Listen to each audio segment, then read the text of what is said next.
ফের রক্তাক্ত ব্যারাকপুর, আজও রক্ত ঝরলো ব্যারাকপুরে। ব্যারাকপুরের সাংসদ তিনি বলেছিলেন গুন্ডামুক্ত ব্যারাকপুর, কিন্তু সেই রক্ত ঝরছে ব্যারাকপুর। কি বলবেন? উনি কি বলবেন? ওনার যিনি মালিক মমতা ব্যানার্জি পুলিশ মন্ত্রী, তিনি ব্যর্থ এবং তিনি সবসময় বড় বড় কথা বলেছেন। এখানকার সিপি অপদার্থ। সিপির একটাই গুণ, তিনি লোকসভাতেও লুট করে জিতিয়েছে ওদেরকে, নৈহাটিতে উপনির্বাচনেও জিতিয়েছে, স্বাভাবিকভাবে গুডবুকে আছে। এলাকার আইন শৃঙ্খলা নেই, সব জায়গায় রাজনৈতিক হস্তক্ষেপ, গুন্ডা মাফিয়া মস্তান রোহিঙ্গা মুসলমান তাদের নিয়ন্ত্রণে চলে গেছে ব্যারাকপুর শিল্পাঞ্চল।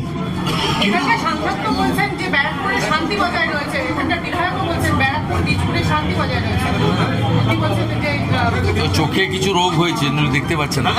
এর সঙ্গে একটা জিনিস রাখবো যে আরজিকরের মূল যে আন্দোলনকারী ছিল আসিফুল্লাহ, তাকে আজকে হাইকোর্ট থেকে স্বস্তি দিয়েছে যে তদন্ত, সেই তদন্ত প্রথম দিন থেকেই বলেছি। আমি নিজেও ওনার সঙ্গে ফোনেও কথা বলেছি। ওনার বাড়িতে যেভাবে পুলিশ গিয়ে অত্যাচার করেছে, হাইকোর্টের জাজমেন্টকে আমি ওয়েলকাম করছি এবং অ্যাপ্রোপ্রিয়েট জাজমেন্ট হয়েছে। এবং এর ফলে পশ্চিমবাংলায় পুলিশের তো লাজ লজ্জা নেই, দোকান কাটা এরকম প্রতি সপ্তাহে হাইকোর্ট থেকে থাপ্পড় খায়। হাইকোর্ট শুধু নয়, অনেক সময় উচ্চতর আদালত থেকেও থাপ্পড় খায়। তারপরেও তো লাজ লজ্জা নেই। পুলিশের একটাই কাজ, টাকা তোলো আর তৃণমূলকে স্যাটিসফাইড করো।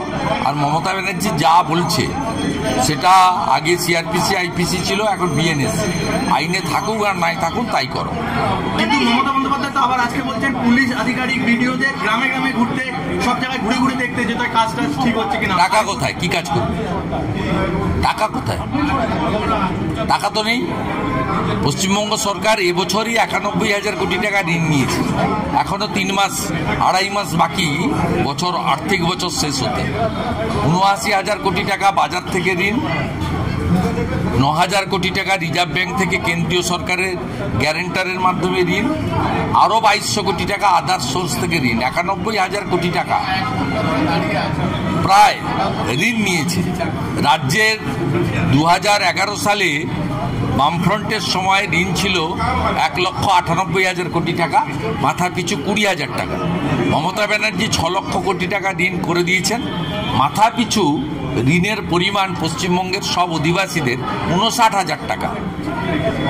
20,000 টাকা তিনি 3 গুণ বাড়িয়ে 59,000 টাকা করে দিয়েছেন মাথা পিছু ঋণ। তাই বিডিও ঘুরুন আর ডিএম ঘুরুন, তারা কিছু করতে পারবেন না। ভাতা দেওয়া ছাড়া, কিছু লোককে ভোট নেওয়া ছাড়া আর তোষণ। তিনি কোন সাহসে বলেন যে মালদা মুর্শিদাবাদে সংখ্যাগরিষ্ঠ মানে মুসলিমরা সংখ্যাগরিষ্ঠ, সেখানে সংখ্যালঘু মানে হিন্দুদের দেখভাল করার দায়িত্ব মুসলমানদের হাতে দিয়ে এসছেন তিনি? কোন মুখ্যমন্ত্রী? মুসলমানদের হাতে হিন্দুদের দেখভালের দায়িত্ব নিতে হবে কেন? কি করে বলেন যে এখানে মেজরিটি যারা আছেন তারা মাইনরিটিদেরকে দেখে নেবেন, রক্ষা করবেন? এটা কি ভাষাটা? কি রক্ষা করা মানে কি? বাংলাদেশে কি হয়েছে রতন মজুমদারের সঙ্গে? কি বলেছে? রতন মজুমদারকে বলা হয়েছে তুমি ধর্ম ছাড়ো নয় কর্ম ছাড়ো। তিনি অভাবী সংসার, তার স্বামী স্ত্রী পুত্র পরিবার আছে, তিনি কর্ম রেখে দিয়েছেন, ধর্ম বদল করেছেন। তার নাম হয়েছে শেখ শফিউল্লাহ। মালদা মুর্শিদাবাদের লোককে কি তিনি ধর্ম পরিবর্তন করার জন্য বলছেন নাকি? আপনি আর্থিক সংকটের কথা বলছেন, কিন্তু ফেব্রুয়ারির মধ্যে শিলান্যাস হবে এবং 28-এর মধ্যে হচ্ছে মাস্টার প্ল্যান হবে, ঘাটার মাস্টার প্ল্যান কবে হবে? 2028-এর মধ্যে কমপ্লিট হবে। তার আগে কি কি ভোট? তার আগে কি কি ভোট আছে? 26-এর বিধানসভার ভোট আছে না? কিন্তু আপনি ব্যারাকপুরে রয়েছেন, ব্যারাকপুরের একাধিক বিজেপি নেতা আস্তে আস্তে তো তৃণমূলে যোগ করছে, এইটাকে কিভাবে দেখছেন? কেউ যায়নি, যারা রয়েছে বিট্টু, উনি কোনো পদে ছিলেন না আমাদের। কিন্তু তিনি তো বিজেপির কনভেনার ছিলেন বীজপুর বিধানসভায়। আগে ছিলেন, এখন ছিল। উনি তো আমাদের মেম্বারশিপই করেন। প্রাক্তন সাংসদ জন বার্লা বলছেন ওনাকে ছুরি মারা হয়েছে পিছন থেকে, তাই উনি টিএমসি যোগ করবেন। উনি কোন দলে আছেন? বিজেপিতে ছিলেন। বিজেপির যে মেম্বারশিপ চলছে পশ্চিমবঙ্গে 27 অক্টোবর থেকে 25 তারিখ ক্লোজ হয়ে যাবে। Primary membership, active membership. উনি পার্টির মেম্বারশিপ নিয়েছেন। আপনাদের মিডিয়ার প্লান্টেড উনি কি করবেন উনার বক্তব্য। কিছু লোক আছে যারা মন্ত্রী হওয়ার যোগ্যতা ছিল না, মন্ত্রী হয়েছে, তারা মন্ত্রী পদে ক্ষমতায় থাকতে চায়। বাবুল সুপ্রিয় অনেক বড় বড় কথা গান বেঁধেছিলেন, কালীঘাটের চালা সব চোরেদের পাঠশালা। সে বাবুল সুপ্রিয় দুটো টার্ম মন্ত্রী হওয়ার পরে যখন ড্রপ হয়েছেন, তিনিও দল পরিবর্তন করেছেন, তাকে মন্ত্রী থাকতেই হবে। আর উনিও মন্ত্রী ছিলেন, টিকিট পাননি, হারানোর চেষ্টা করেছেন মনোজ টিগ্গাকে, হারাতে পারেননি। তিনি এখন ক্ষমতায় থাকতে চান। ক্ষমতায় থাকতে গেলে যাদের সঙ্গে গেলে নীতি নৈতিকতা বিসর্জন দিয়ে ক্ষমতা পাওয়া যায়, ওখানে গেছেন।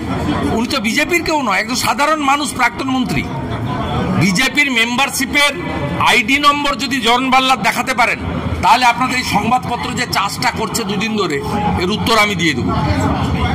জন বাল্লা ভারতীয় জনতা পার্টির মেম্বারশিপ নেননি, বা ভারতীয় জনতা পার্টিও তাকে মেম্বার করার জন্য অ্যাপ্রোচ করেনি। অতএব জন বাল্লার বিজেপি থেকে তৃণমূলে যাওয়ার কোনো গল্প এখানে নেই। তিনি প্রাক্তন মন্ত্রী, ঠিক আছে, তিনি তার ব্যক্তিগত সিদ্ধান্ত নিতে পারেন। আমিও যেমন সব ছেড়ে 19 ডিসেম্বর 2020 সব ছেড়ে, যা যা ছিল সব ছেড়ে সাধারণ নাগরিক হিসেবে বিজেপিতে যোগ দিয়েছি, তিনিও দল পরিবর্তন করতে পারেন। কিন্তু এসব কথা সাজে না, এসব কথা সাজে না। উনি টিকিট পাননি কেন উনি ভালো করে জানেন, আমি এসব কথা বলতে চাই না। আমি ওখানে গিয়ে বলবো। আমি টি গার্ডেনে ফেব্রুয়ারি মাসে যাব, আমি বাগানে গিয়ে বলে দিয়ে আসবো। আর ওনার সঙ্গে ডেরেক ওব্রায়েনের মাধ্যমে কি রফা হয়েছে আর কেউ না জানুক, আমি জানি। আমি জানি কি রফা হয়েছে। অতএব এগুলো বলে বেশি কিছু হবে না। বাঘদের খেতে দিচ্ছে না বলে ভিন রাজ্য থেকে বাঘরা নাকি এই রাজ্যে ঢুকছে, মুখ্যমন্ত্রী আলিপুরদুয়ার থেকে বলছে। মুখ্যমন্ত্রী সব কথা কেউ ধরে না, কাউন্টও করে না, হাসাহাসি হয়। পোগো চ্যানেল দেখলে যেমন হাসাহাসি হয়, মুখ্যমন্ত্রীর কথা শুনলেও হাসাহাসি হয়। মুখ্যমন্ত্রী এর আগে ডেঙ্গুর সময় এই গাইঘাটাতে এসে একটা সভাতে বলেছিলেন, বাংলাদেশ থেকে সব ডেঙ্গুর মশা ঢুকছে বলেছিলেন। জল যখনই বন্যা হয় বলে ঝাড়খণ্ডের জল, আমার জল নয়। মশা আসছে বাংলাদেশ থেকে, জল আসছে ঝাড়খণ্ড থেকে, বাঘ আসছে উড়িষ্যা থেকে। আবার একটা বাড়ি হেলে বললো।